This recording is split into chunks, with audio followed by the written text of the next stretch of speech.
Before we get into today's show, let me tell you about the latest deal from Mike Lindell, MyPillow. Once again, the big box stores have canceled their orders simply because they don't agree with Mike Lindell's politics. They don't like it because he supports President Trump. Well, he's going to pass that savings on to you. No more middleman. And boy, does he have some great deals on the Giza Dream sheets and the Percal bed sheets. Listen to this. Giza Dream queen size, normally $139.98. Your wholesale price, $69.99 when you use promo code Joey. King size, only $79.99. The Percal queen size, normally $89.98. Your wholesale price, $29.98 when you use promo code Joey. Just call 1-800-893-4059 or go to MyPillow.com. Always use promo code Joey. Free shipping options available. This allotment's not going to last very long. When they're gone, they're gone. MyPillow.com, promo code Joey. Thanks for joining me in the PhD Weight Loss and Nutrition Studios. To lose weight for the last time, visit myphdweightloss.com. Chalk up another victory for the Trump administration and a loss to the state of California and illegal immigrants. California is set to revoke commercial driver's licenses over 17,000 immigrants after pressure from the Trump administration. There's trouble in paradise, DNC paradise, that is. Over at the Democrat National Committee, staffers are furious. Yes, furious after being told by their own chairman that they'll need to come back to the office 5 days a week starting in February.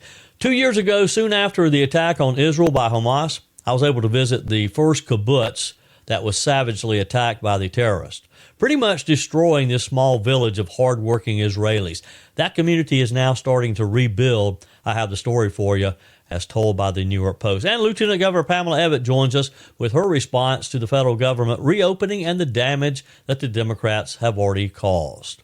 I told you we'd be back. And ye shall know the truth, and the truth shall make you free. It's Joey Hudson. I wanted to name it the Joey Hudson bill, but, they don't allow you to put names on bills. But I wanted to call it the Joey Hudson bill because I know that one's been near and dear to you for a number of years. That's how it's done. Let your voice be heard. And the truth shall set you free. Here's Joey Hudson.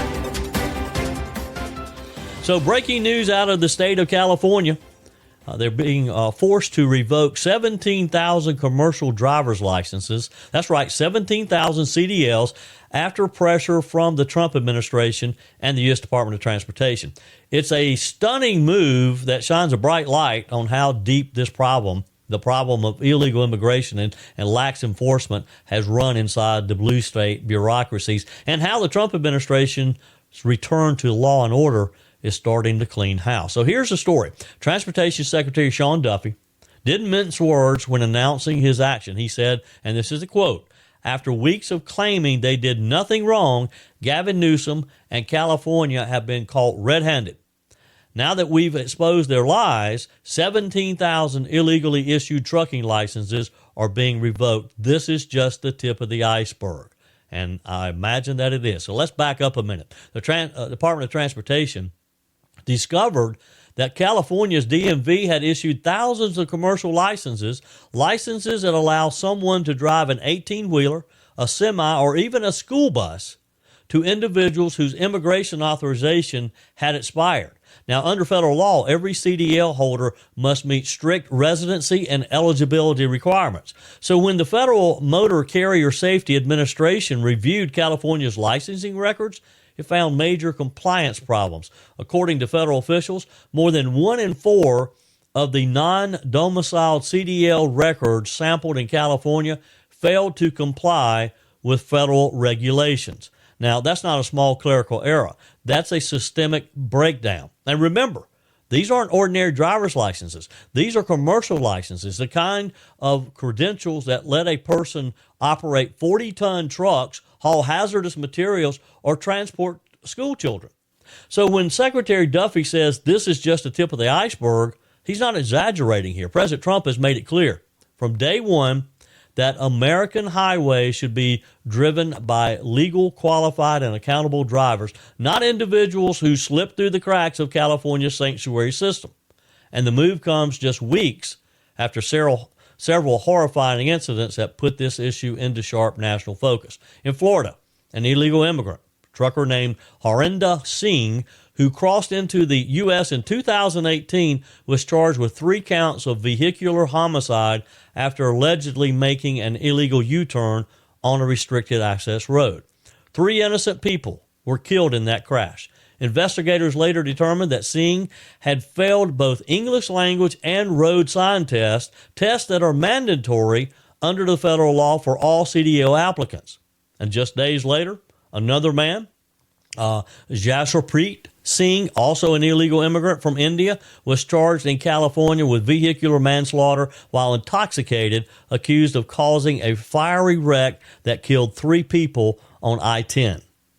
So when Secretary Duffy says, my team will continue to force California to prove they have removed every illegal immigrant from behind the wheel of semi-trucks and school buses, I think you can count on the fact that he means business. Of course, Governor Gavin Newsom, never one to miss an opportunity to pick a fight with the Trump administration, fired back on social media, accusing Duffy and the DOT of spreading lies. Newsom's office claims the licenses were not illegally issued, but rather inconsistent with state law, and that the individuals who received them were legally present in the U.S. at the time that they were issued. He even accused the federal government of applying retroactive rules that didn't exist when the licenses were granted, claiming that the FMCSA was unfairly changing the standard after the fact. But Duffy wasn't buying it. He responded, we've said all along the Department of Transportation is reprimanding California for violating original rules. My emergency rule came as a consequence, in part, for California's total disregard of those federal laws. It was that bad, he said. So while Newsom plays politics, the federal government is moving forward to enforce the law. The tragic reality is that these licensing lapses have already cost lives. The Department of Transportation revealed that during its post-crash interview with driver Harhinde Singh, the man could correctly identify only 2 of 12 verbal questions and 1 of 4 road signs. And this guy's out there driving. He shouldn't even be driving a moped, let alone a commercial vehicle. Think about that. A man driving a 40-ton semi-truck on our highways who could not read basic traffic signs. Who wants to be on the road with him? That's not just incompetence. That's criminal negligence by the state of California. And remember, these are the same officials who proudly declare California a sanctuary state, and they're very proud of that fact, who hand out benefits and privileges to illegal immigrants while turning their backs on the rule of law. Now, those decisions have put real Americans in danger. Those decisions have actually cost lives. This is what happens when politics trumps public safety, pun intended. California's leadership has spent years ignoring federal immigration laws, issuing driver's licenses to illegal immigrants refusing to cooperate with ICE and bragging about defying federal authority, particularly the Trump administration. But when you're talking about 80,000-pound rigs barreling down interstates, it's not just political. It can be deadly. The Trump administration's move to revoke these 17,000 CDLs is about restoring accountability. It's about enforcing federal standards and making sure that only qualified lawful drivers operate commercial vehicles on our roads. It's also a warning. It's a warning shot to other states that have flirted with similar policies. As Duffy put it bluntly, we will continue to ensure that every illegal immigrant is removed from behind the wheel of semi-trucks and school buses. The entire controversy gets to the heart of one of the biggest divides in America right now. Do we have a nation of laws or a nation of exceptions? California's attitude that it can rewrite federal law to suit its political agenda isn't just unconstitutional, it's just downright dangerous. And for years, federal agencies looked the other way. Not anymore. This administration is reasserting what every American already knows instinctively, that our roads, our borders, and our laws must be protected. Because if a state can hand out trucking licenses to people who aren't even supposed to be here, what's next? Pilots, bus drivers, law enforcement officers, which actually we've seen some of that, haven't we? There has to be a line. And under President Trump, that line is being drawn again, and it's going to be enforced. So as California scrambles to explain itself, the rest of America can breathe a little bit easier knowing that someone is finally paying attention to the details that matter. This isn't politics. It's about safety. It's about sovereignty. It's about common sense. And that's what we need in government right now is a little more common sense, right? 17,000 licenses may be just the beginning. And it may not sound like a lot, but I think this is a start. And as Secretary Duffy said, this is just the tip of the iceberg. For years, we've been told that enforcing immigration law is somehow cruel or unchristian. But you know what's truly cruel? Turning a blind eye until innocent people die in a fiery highway crash that could have been prevented. That's what's cruel. This is about putting American lives and American law first. This is about America first. This is about the movement that Donald Trump led and which the American people last year responded in a big way. Joey Hudson here, and this is it. PhD Weight Loss is running their best deal ever for Black Friday, and it's happening right now. They're waiving your consultation fee, adding 2 free weeks to your program, and even covering the cost of your food. Just mention the promo code BESTDEAL when you call, and you'll get a discount I can't even say on the air. Every year, the holidays hit, the pounds creep on, and by January, we're all back at the gym. But what if you could finish the year already feeling lighter, stronger, and more confident? That's what happens with PhD Weight Loss. Their metabolic reset system teaches your body to burn fat first, naturally and sustainable. I lost over 30 pounds with PhD, and it changed everything. My coach helped me through travel, holidays, parties. I actually enjoyed the season and lost weight. So don't wait. For Black Friday only, they're offering their best deal ever. Consultation free waived. 2 free weeks. Their 5 steps to reset the scale book, and your food is absolutely covered. Call 864-644-1900. That's 864-644-1900. Mention best deal or visit online at myphdweightloss.com. On the text line, hey Joey, it's Jennifer. Yes, I am collecting and saving my pennies. I bought a big fat pink piggy bank to put them in. It's a trusted place, a feeling left over from my childhood. Of course, Jennifer is responding to my conversation yesterday about the idea that yesterday was the last time that the U.S. Mint minted any pennies. Pennies or no more. No more pennies because they cost too much. I forget the exact number, but each penny costs like 3.95 cents or something like that. Appreciate the text, Jennifer. Pete says, Joey, now that the shutdown is over, if people are free on Saturday, come on out to the site of the first land battle for the American Revolution 250 years ago in the South. The one-day event is at the historic 96. We'll be at historic 96. Since you'll be in Greenwood Friday, pop on in. We'll appreciate that invite. Yeah, I'll be at Greenwood over with my buddy John McCravey for their 30th anniversary of his law firm. So come on by and see us.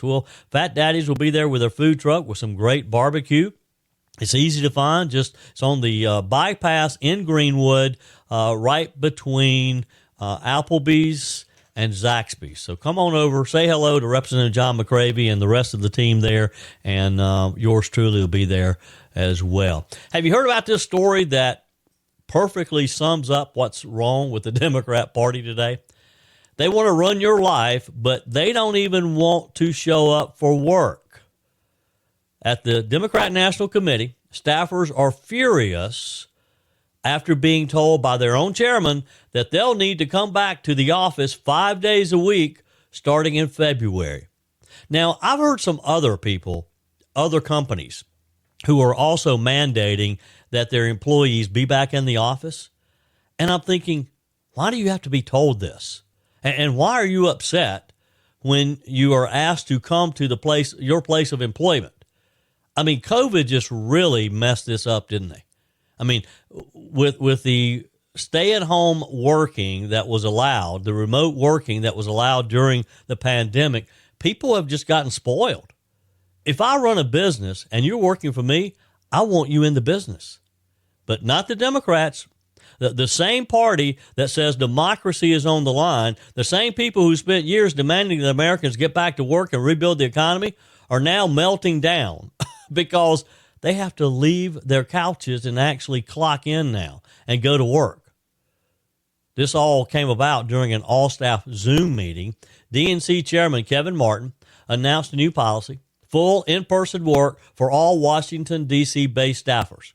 The reaction? Utter chaos. The DNC staff union, yes, they have a union, released a statement calling the decision shocking and callous, accusing Mr. Martin of disregarding valid concerns.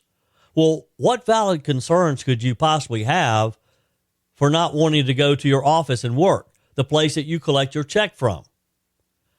They even blamed the economic conditions created by the Trump administration as if inflation, high rents, and gas prices suddenly make it too dangerous to work from an office, which their party created to begin with. You can't make this stuff up. These are the same Democrats who spent the last 4 years telling small business owners, truckers, nurses, and teachers that getting back to work was doing your part. But boy, when it's their turn to do that, that's oppression. It's not fair. This isn't just a minor HR dispute. It's another sign that Democrats are at war with themselves. Martin told his staff that returning to in-person work would help with brainstorming and quick decision-making as they prepare for the 2026 midterms. Look, let them stay home. I don't care if they are prepared for the 2026 midterms. Do you? I mean, that sounds like common sense to me. If you're running a major political party and you have a major election coming up next year, you may want to be involved in the process. You may want to sit at that conference table and bounce off ideas. But again, let them stay home. Maybe we'd be better off if they did stay home. I mean, really, you can't run a national political campaign at home in your pajamas. But apparently that's too much for the DNC's unionized workforce. Remember, these are the same activists who pride themselves on being the party of workers. Yet they've unionized against their own employer, the Democrat Party itself. They even said that they're now considering their options.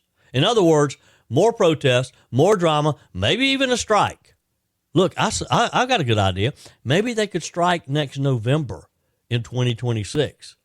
All of this because they're being asked to go to work.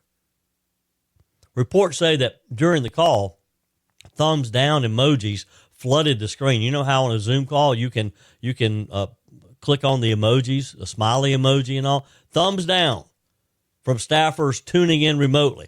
Some employees argued that the Democrats managed to win the 2020 election while working remotely, so why bother coming back now?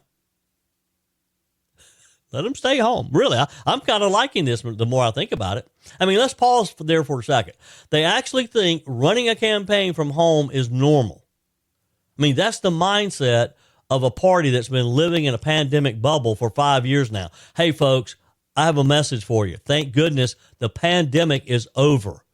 We got to get back to work. We got to get back to normal workplaces. And look, before the pandemic, when you interview for a job, you're expected to come. Now, yes, granted, there's always been some positions that have been acceptable to work remotely. But that was the exception, not the rule. Now it's almost like it's the rule that you're expected to be able to stay home and work. I mean, they got comfortable hiding behind screens and hashtags. But campaigning is supposed to be about people. It's knocking on doors. It's organizing rallies. It's shaking hands. Not typing Slack messages about democracy dying in darkness from your living room in your pajamas watching a Netflix movie. I mean, even some Democrats couldn't take the whining seriously. Nir Oz, one of Biden's former top advisors, blasted the DNC staffers saying, and this is a quote, "If you think democracy is on the line, working in the office is not a big ask. Get yourselves together, people," she said. Another liberal operative, Monica Vinsky, chimed in. "Everyone should work a traditional campaign before doing a PAC or committee. Translation, quit crying and do your job." It's pretty telling when even Democrats are rolling their eyes at their own party's workforce. Wow. When I first read this story, I thought this is a joke. This is on some satire site. Of course, Republicans had a field day, as you can imagine. RNC Press Secretary Kirsten Pels said, "This is hilarious. DNC staffers are shocked at being expected to show up to work during a midterm campaign cycle. Is this a political committee or a daycare?" Again, I think they're onto something. Let's encourage them to stay at home. The NRCC's Mike Marinella added, DNC staffers are melting down after being told they actually have to show up to work again for the first time in 5 years. I mean, it's classic, but they're not wrong. When the people running your political party can't even handle a return to the office policy, what does that say about their ability to handle real challenges like securing the border? Well, we know they failed miserably at that. Reducing spending. Yep, they failed miserably at that as well. Or protecting our national security. Again, failed. This isn't the first time the DNC's had their workplace drama under Ken Martin's leadership. After the 2024 elections last year, the DNC laid off several post-campaign staffers, sparking another round of clashes with its own union. And earlier this year, Martin was dealing with internal turmoil involving former DNC Vice Chair David Hogg, who reportedly wanted to use his PAC to meddle in Democrat primaries. He wanted to recruit other Democrats to run against Democrats, people who met his litmus test. Martin nearly broke down in tears over the attention, according to reports. This is the party that says they're ready to defend democracy, but they can't even defend their own office morale. It's dysfunction at every level, from the White House to the former Joe Biden White House to the DNC to their local party committees. That's what you've got. But here's the bigger story, and you got to keep this in mind. Democrats have created a culture of entitlement inside of their own ranks. They're the entitlement party. They preach equity, they demand safe spaces, and they celebrate remote inclusion. But when it comes time to do the hard work of running a political operation, suddenly they're the victims. Meanwhile, Republicans, the so-called party of the working class under President Trump, are the ones showing up, working overtime, rebuilding America's energy, rebuilding America's border, rebuilding America's economy. So while DNC staffers are arguing about whether they can handle commuting back to the office, the GOP is focused on lowering costs, reopening factories, and making America strong again. The contrast says it all. Folks, they're a bunch of babies over there. Bottom line, the Democrat Party can't even manage its own office, and yet they want to manage your health care, your business, your kids' schools, our country. Not going to happen. I want to take a minute to talk with you about a place that's just 2 miles from the Gaza border. A place once filled with laughter, olive trees, the sounds of children playing. Today, that same place, the kibbutz of Nir Oz in Israel, southern part of Israel, echoes with the hum of construction. Rebuilding from ashes left behind by Hamas terrorists on October the 7th, 2023. It's been more than 2 years since that very dark morning when Hamas militants invaded Nir Oz, murdering, kidnapping over 100 of its residents. For survivors like Irit Lahav, every nail hammered and every wall rebuilt comes with the sound of memories that never quite fade, she said. And talking with the New York Post, she said, "I was born here. I love this kibbutz. I want to make it alive, full of energy and happy again, but every night I'm still afraid." And you can't blame her, can you? Nir Oz was one of the communities hit hardest on that horrific day. Of the 1,139 Israelis killed and roughly 240 kidnapped across the country, 123 came from this single kibbutz. Hamas gunmen stormed through its homes, setting many on fire, dragging residents from safe rooms, taking families, including children, across the border into Gaza. Now, the reason I'm telling you this story is I happened to see this in the New York Post, but I also have been keeping up with Nir Oz because I was able to visit Nir Oz literally a few months after the attack. It was one of the places that Mike Gallagher and I were taken to when we went over to do our broadcast following the attacks. We literally stood in some of these burned out homes. I remember vividly one of the homes, we walked over, we looked in the windows that had all been broken out, and part of the home was burned out. You could see the black all on the walls and everything, and there was a coffee mug sitting on the table. And I thought, somebody got up that morning, had their cup of coffee like they normally did, and did not get to finish it. This lady, Lahav, recalls how soldiers couldn't even reach Nir Oz until that evening, hours after the bloodshed began. By then, the damage was unimaginable. We've heard a lot of talk about the music festival. Nir Oz was attacked, one of the first places attacked, even prior to the music festival. Today, the scars are everywhere.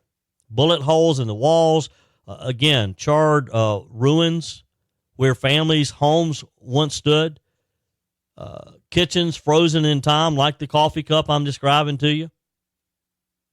But amidst the wreckage, there's renewal. 14 families have returned. 10 new homes are being built for 30 young couples waiting to come back. Others live temporarily in classrooms or community centers, anything that's still standing.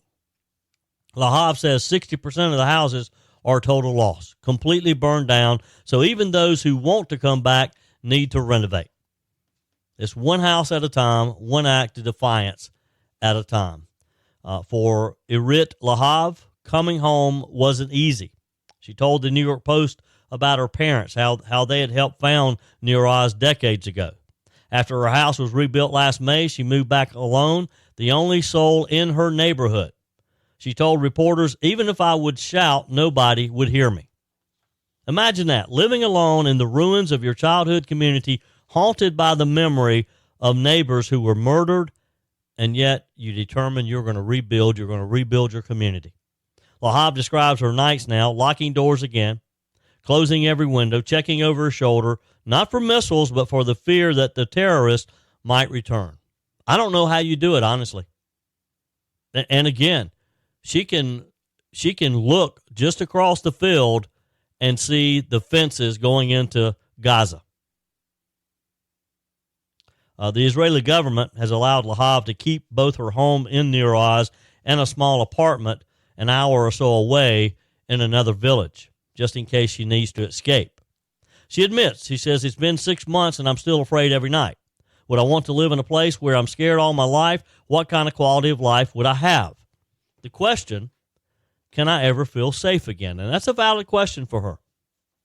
The Trump administration's new peace framework for the region offers hope, but its success depends on Hamas's actually disarming, something that hasn't happened yet.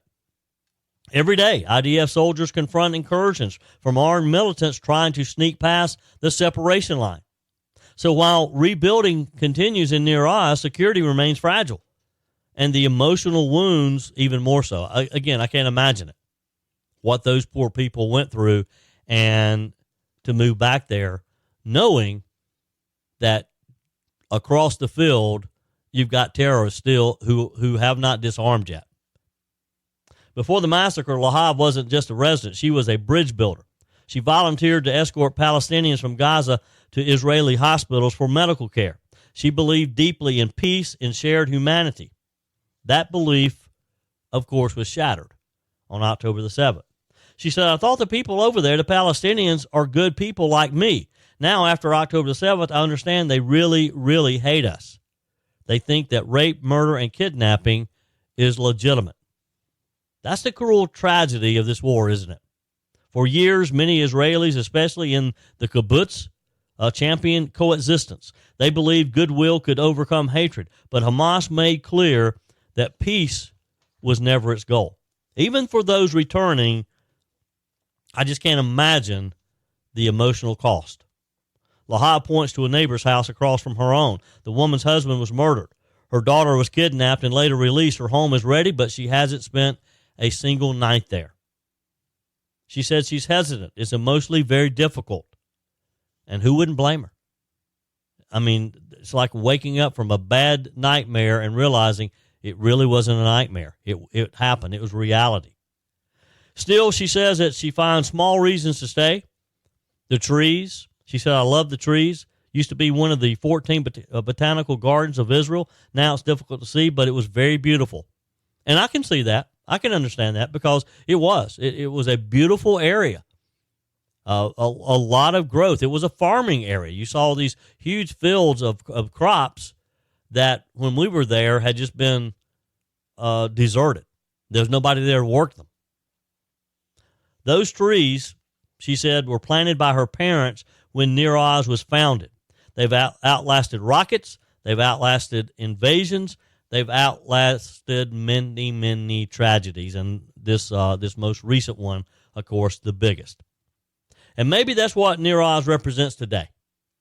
A living symbol of resilience, a reminder that even when evil tries to wipe you out, faith and courage can take root again. Maybe so. I hope that the people of this kibbutz can find a way to make it back to their home and to live comfortably again. That would be my prayer for this kibbutz, Nir Oz. Keep them in your prayers as well. Your comments are welcome on the Furman Ford text line, 864-477-JOEY. That's 864-477-5639. Emails always welcome, joey@joeyhudson.com. Speaking of the Furman Ford text line, it's never been more important to support locally run businesses owned by people who actually live here in the upstate. Let me take a minute to talk with you about our friends at Furman Ford. If you're looking for a new vehicle, maybe a great pre-owned vehicle, one you can trust, or maybe you're looking to order that special vehicle. Either way, if you want a new one, a brand new one, or a pre-owned that you can trust, the folks at Furman Ford, they're there to help you. Their name is on the sign because their name is on the line, because every single transaction is important to them. Jim Furman, Matthew Furman. They do business the right way. When you stop by, when you give them a call, or maybe when you just send them a quick email, you're always going to have access to a member of the Furman Ford family. And by the way, they also offer great service, and you're not going to have to wait weeks and weeks to get it done. And you do not have had to purchase your vehicle at Furman Ford. Doesn't even have to be a Ford. They service all makes and models. Visit my friends at Furman Ford online at furmanford.com, furmanford.com. On our guest line today, Lieutenant Governor Pamela Evette. Welcome. How are you? I'm doing good, Joey. I'm just continuing to pray that the temperatures keep creeping up and up and up. It's been cold this week. I mean, really cold. It has been very cold for sure. But, hey, it's middle of November. I guess maybe it's time for it to start getting a little cooler. But yeah, it's kind of like it just went from warm to cold just overnight, which it did literally. Now it's warmed back up a bit. But we shall see. So late last night, President Trump signed the House-passed spending package, which paved the way for the federal government to reopen after 43 days. So kind of walk us through this and give us a glimpse of how you think this probably is looking behind the scenes. I mean, what's next? Did federal workers just get up this morning and go back to work, or what? How do you reopen a government? Well, I think that's kind of what it is. It's like everybody better set their alarm, because there's a lot of work to be done. 40 plus days of backlogged work. And imagine the emails. Yeah. I don't know about you, but if I don't check my emails a few times a day, it backs up. But yeah, the government needs to get to work. I'm glad the Democrats finally figured out that, the American people pay everybody a job to get done, and they decided to get back to work. From what I hear, basically they've announced that the workers will be paid 70% of what they're due, and then they'll just to get the money to them. And then, so it'll be kind of an estimate, and they'll shore up with the last 30% so that people can start paying their bills. And I think there's going to be a lot of talk about how the Democrats don't repeat this come January. Yeah.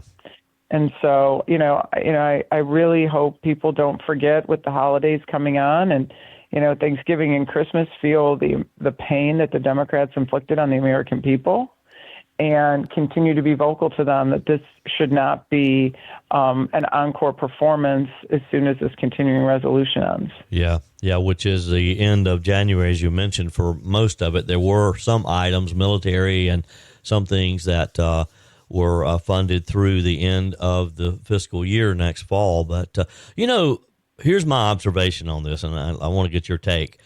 It appeared to me that the Democrats were prepared to continue the shutdown regardless of the fact that SNAP benefits were not going to be paid. that people could literally be hungry. But I think what really got their attention is when things really got chaotic at airports, when travel started being disrupted. Do you have that same take on this, that's what really got their attention? Joey, I do, because it's, everybody was worried about the dangers of flying at that point, right? Yep. Like air traffic controllers were walking off the job. They were, calling in sick. They were diminishing the amount of flights. It was going to eventually go to 10%. Thousands of flights canceled each day. What does that mean, and how were they going to explain to the American public if a crash occurred because of this? And I think that you're right. That's what started getting them really, really nervous. I agree with you. The fact that, children were not eating and elderly were not eating didn't bother them at all. Yeah. Because those are the things that, I'm surprised didn't get a lot more attention. And I think the reason it didn't, Joey, is because so many good people jump in to try to fill the gap. Right. As you saw, South Carolina, we activated the 1SC fund. Our non-for-profits and our faith-based communities jumped in. We were, putting more food into food pantries so that could be supplemented. I was out at the pregnancy center in Spartanburg. Alexa Newman's, the one that she runs, they were taking in more and more baby formula. Yeah. Even though WIC wasn't stopped, their idea was if parents were having to spend money on baby formula, even though WIC was there, they could come in and get it. They were giving them more than they normally allot so that they could use that money to buy other foods that they may need. So again, a big thank you to our faith-based community and our non-for-profits and all of you for donating. So I don't think it got the attention it needed because just like we do as Americans, we step in and help. Yeah. But the air traffic, nobody could help. And Right. that was becoming, a constant news cycle. Yeah. Well, and yes, the government is going to reopen again. It's going to be interesting to watch exactly how this works. But there was a lot of damage done. I mean, if you take just the air travel alone, the flights canceled, that's a lot of money, and the airlines will never get that back. Exactly. And, and think about all the, the workers, private industry is not like government. When you don't have a good year, that trickles down to your employees, Yep. right? That means Right. that maybe better health benefits that they would have given due to profits are now not there. Additions into 401k plans that companies could have provided if they had a good bottom line year, not there. Other incentives for employees will not be there because that money is lost. And I hope people kind of think that through, and the employees that work for those airlines, which that's a lot of employees, remember the pain that the Democrats inflicted on them. Yeah, exactly. Lieutenant Governor Pamela Evette with me today. During the signing ceremony late last night, the president again called for the elimination of the filibuster rule, which requires the 60 votes in the Senate. Do you think this is a good idea? I agree with what the president is saying. I think the filibuster in itself is a good idea, but I understand exactly what the president is saying. The Democrat Party is now not the it's not the party that it once was. Yeah. It is a socialist party. And as soon as they can gain control of the Senate again, they will do it. And Yeah. they will ram everything through that they want. And heaven help us, Joe, we don't know what that will be. And all he is saying is that while we have control, I mean, if they're going to do it anyways, let's at least try to get some great things done to turn around the country and stop letting them, block us at every turn Right. and block, the good things that are happening. So I do agree with what he's saying. I think they are absolutely going to do it. I think when you don't have Manchin, you don't have Sinema, more of those moderate Democrats that we're saying, no, that is a step too far. I'm not going to do it. You're seeing they're calling AOC, Cory Booker calling for the step down of Chuck Schumer. Yeah. And, what is that going to lead? Can you imagine AOC now moving over to the Senate? Yeah. She'd be the first one to, vote to end the filibuster. Of course. Yeah. Chuck Schumer, as radical as we view him, he's not radical enough for them. So that's a very scary thought. Yeah. Lieutenant Governor Pamela Evette, always a pleasure. Appreciate your time today. Well, Joey, thank you so much. I'm looking forward to warmer weather, and everybody have a safe and wonderful weekend. Sure thing. That's it for today's edition of Just the Truth. Thanks for joining me in the PhD Weight Loss Studios. To lose weight for the last time, visit myphdweightloss.com. If you haven't joined my mailing list yet, visit my website, joeyhudson.com. Click on the Connect with Joey button so that you can receive our emails and the most up-to-date news. Also, join me on my YouTube channel. Be sure and like, comment, and subscribe. Just search for Joey Hudson. As always, thanks for spending a few minutes of your day with me. Do me a favor and forward this episode to a few friends. Just click on the share button and send to your contacts. We need to build an army of conservatives to win our country back, and we can do that by continuing to share the truth with our friends and family. Keep those comments coming via the Furman Ford text line 864-477-JOEY. Email to joey@joeyhudson.com, and I love your messages on the MyPillow message line. Again, that's 864-477-JOEY, 864-477-5639. Be sure and take advantage of the MyPillow special, just $14.88 on the standard MyPillows when you use promo code Joey. Order online at mypillow.com or call 800-893-4053. We're back again tomorrow and hope you'll plan to join us. Until then, remember, God's got this. He's still in control.